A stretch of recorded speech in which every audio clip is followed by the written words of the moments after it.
ተንደርድሮ ገባ ያራዳ ልጆች። አሁን ቁጭ አለ ላይ ማለት ነው። አሁን ችግር ሊፈጠር ነው። በቃ ይህም ቦታ ጋርዲዮላና ሰራዊቱ ሲወዱት ነው የምላችሁ ያራዳ ልጆች።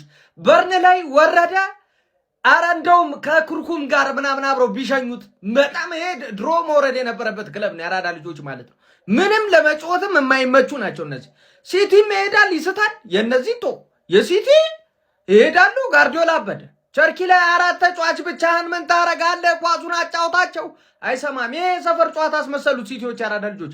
ይይዛሉ። እንደ ቀልድ ነው የሚታለፉት። በርንሌዎች ችግር የለባቸው። በረኛው መከሮን አስበሉት ያራዳ ልጆች። ምን ሃላንድ ይስቷል። ማን አይስትም? ራሱ ጋርዲዮላ ገብቶ ሁሉ ሊሞክር ነበር ያራዳ ልጆች። ምን አለፋችሁ። በባሌም በቦሌም ግን 3 ነጥቧን ይዟት ወጥቷል። አብሶ 4 ደቂቃ ተጨምሮ 94ኛው ላይ በርንሌዎች ኮርና ሲያገኙ የጋርዲዮላ ፊት ያራዳ ልጅ ያን ፊት እኔ ሲርበኝ ብቻ ነው ማቀው። ከዛ ውጪ ቶ ያራዳ ልጆች ምን አለፋችሁ። በዚህ በዛ አሁን ሲቲ ቦታው ላይ ቁጭ አለ። መጣ በቃ እዚህ አካባቢ ላይ ይኮረኩራል። እንደዚህ ችግር የለም። ሲቲ ጋር አሳይቶ እንደዚህ አይልም። አሁን ነገር እየተባባሰ እየከረረ መጣ። በቃ ያራዳ ልጅ ተደላደለ ወያላው ተመቸው። ሁለተኝነት ለወያላው ተመቸው። አታገኘው በስንት ጊዜ እንኳን ለቤታ በቃ ወያልዬ እንኳን ለቦታ ለዙፋን ለተከበረው ለተቀደሰው ለሁለተኝነት እንኳን አበቃ። ደስታችን ነው። አንተም ደስ ብለዋል፣ እኔም ደስ ብሎኛል። ዓለም ሁሉ ደስ ብሎታል። እንኳን ደስ አለን ብያለሁ። በቃ ሲቲ አሸንፏል። ሁለተኛ ሆነናል። አሁን ምንም ከዚህ በኋላ የምናመጣውም ነገር ያለ አይመስለኝም። ጎል እኩል ነን ግን ማለት ነው ሲቲ የበለጠ ጎል አግብቷል ከኛ። ለዛ ነው አንደኛ የሆነው። ገብታችኋል አይደለም? ይሄንን ነበር ስንፈራ የነበረው። ለዚህ ነው ስጮህ የነበረው። ማን 5ኛው ደቂቃ ላይ ባገባው ጎል ሃላንድ የተጣለ ጨዋታ እኮ ነው የጮቱት። ሲቲ እኮ ሰከንድ አፉ እንዴት እንደሚያስጠላ እንዴት አባቱ የሚያስጠላ ሰከንድ አፍ። በርንሌዎች ማግባት ትችሉ ነበር። ለመውረድ ነው የምትጮቱት። እንኳን የወረዳችሁ ድጋሚ ባላያችሁ ደስ ይለኛል። ምን አይነት የተጣሉ ቲሞች ናቸው በእናትህ። ሲቲ ከዚህ በኋላ አያቆምም።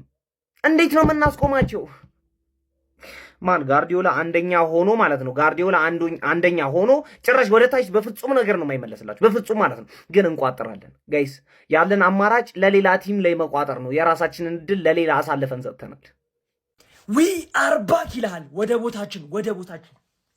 ቦታችን የተመለስ ነው። ቀድሜ ተናግሬያለሁ። ግን እኔ እንደ 1-0 የሚቀፍ ውጤት የለም። የሚቀፍ ለምድሮ ጎል ማናገበው በርንሌን ማሸነፋችን ግዴታ ነበረ። ለምሮ ጎል ማናገበው አይኑ በጣም የሚያረካ። እኔ 90ኛው ደቂቃ ላይ እንደዚህ ኮርና ሲያገኙ መሬት ለመሬት መንበርከክ አለብኝ እንዴ? ተሳቀኩ እኮ አንተ። ስንት ኳስ እኮ ሚስ እንደሚያደርጉ 10 ኳስ ስታለ። እኔ ሳቪኒዮ አትግባ በቃ አንተ።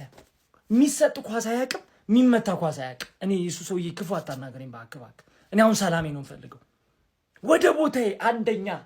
እንዴት ነው ደስ የሚለው።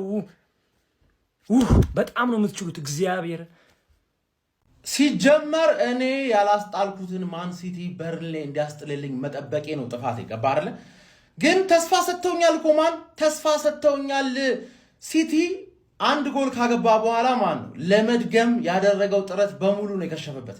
በተለይ ሰከንድ አፍ እኮ በርንሌዎች ምንም አልፈጠሩ ነው። ፈርስት አፍ ያላቸውን እድል 2-1 ማድረግ ይችሉ ነበረ። ቀሽሞች ካይል ዋከር ትችላለህ አንተ 10 ቁጥራቸው ነህ ለካስ ላለመውረድ። ዛሬ እኮ መውረድሽን አረጋገጥሽ።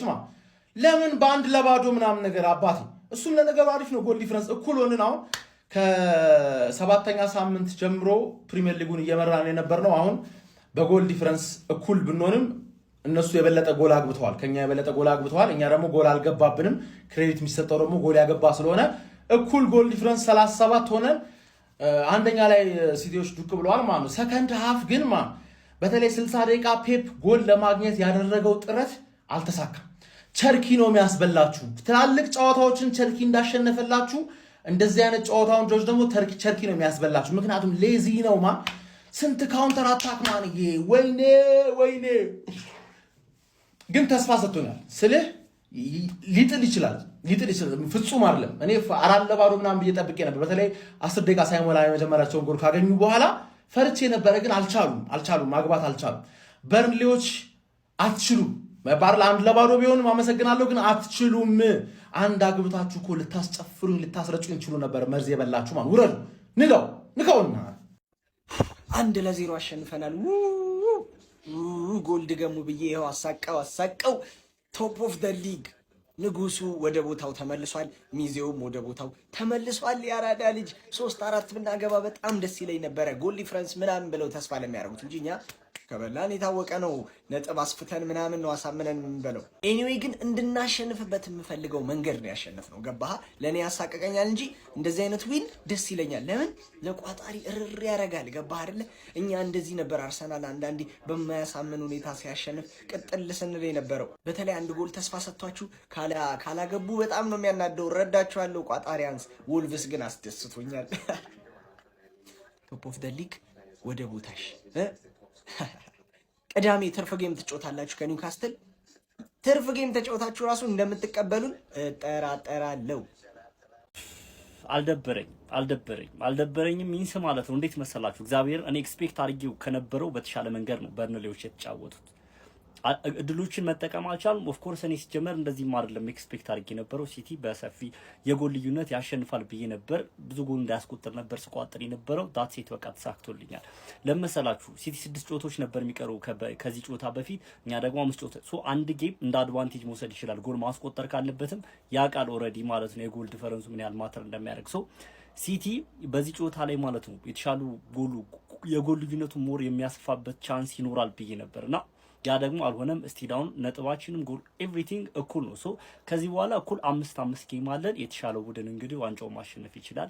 ሁሉንም አሸንፎ የተሻለ ጎል ያስቆጠረ ቡድን ዋንጫውን ማሸነፍ ይችላል ማለት ነው። ሶ እቺን ቀሪ አንድ ጌም እንደ አድቫንቴጅ እንዳይጠቀም በጣም ደስ ብሎኛል። ከዛ ውጭ በርንሌዎች አሪፍ ነው። የበርንሌውን በረኛ ባይዘወይ አለማድነቅ አልችልም። ኤቭሪቲንግ ኮንፊደንሱ በቃ ኤቭሪ ሞመንት ላይ በጣም ፐርፌክት ነበረ። ከዚህ በላይ ጎሎች ስላልተቆጠሩበት ራሱ እንዳልኳችሁ ደስ ብሎኛል። ከዛ ባለፈ ደግሞ ሌላ ማንሳት የምፈልገው ፔፕና አርቴታ አርሰናልና ሲቲ ብዬ መለየት አልፈልግም፣ ግን ፔፕና አርቴታ ልዩነታቸው እዚህ ጋር ምንድን ነው?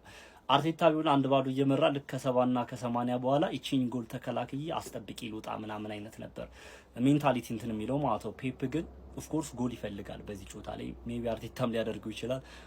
ጎሉ ማተር ስለሚያደርግ ሞር ጎል አስቆጥሬ ልውጣ ምናምን ሊል ይችላል፣ አላውቅም። ብቻ ግን አርቴታን ተከላክዬ ነጥቡን ይዤ ልውጣ ብሎ ሌሎች ጎሎች ሊያስተናግድ ይችል ነበር፣ አላውቅም። ፔፕ ግን እርግጠኛ ነኝ ተጫዋቾቹን አያስቀምጣችሁ። በጣም ነቅሎ ነበር እና ለምን ሌሎች ተጨማሪ ጎሎችን አላስቆጠራችሁም ብሎ የሚያስቀምጣችሁ አይመስለኝም። ኤኒዌይስ ማለት ነው ያው ነጥብ ያስጥላል ብዬ ከበፊትም ኤክስፔክት አላደረኩም። ጨዋታውን ሳይው ምናምን የሆነ ነገር ነበረ። ግን ያው በርንሌ 18ኛ ነው 19ኛ ደረጃ ያለ ቲም ነው። ከዚህ ቲም የሆነ ነገር ያስጥላሏቸው ኤክስፔክት ማድረጉ ተገቢ ነገር አይደለም። ሲቲዎች ያው ይገባቸዋል፣ ኦብቪየስሊ አሸንፏል። ውጤቱን ይዞ መውጣትም ትልቅ ነገር ነው። እንዳልኳችሁ ነው 5 ጌሞች አሉ እጃችን ላይ፣ እነሱ እጅ ላይም እኛ እጅ ላይም 5 ጌሞች አሉ። እንግዲህ በዚህ ሁሉንም አሸንፎ የተሻለ ጎል ያስቆጠረ ቡድን ዋንጫውን ማሸነፍ ይችላል። ያው እንግዲህ ባለን ቻንስ መጽናናትን ያለብን። ይመሻሹ። ኮፒ ሊንክ ሪፖስት ማድረግ እንዳይረሳ።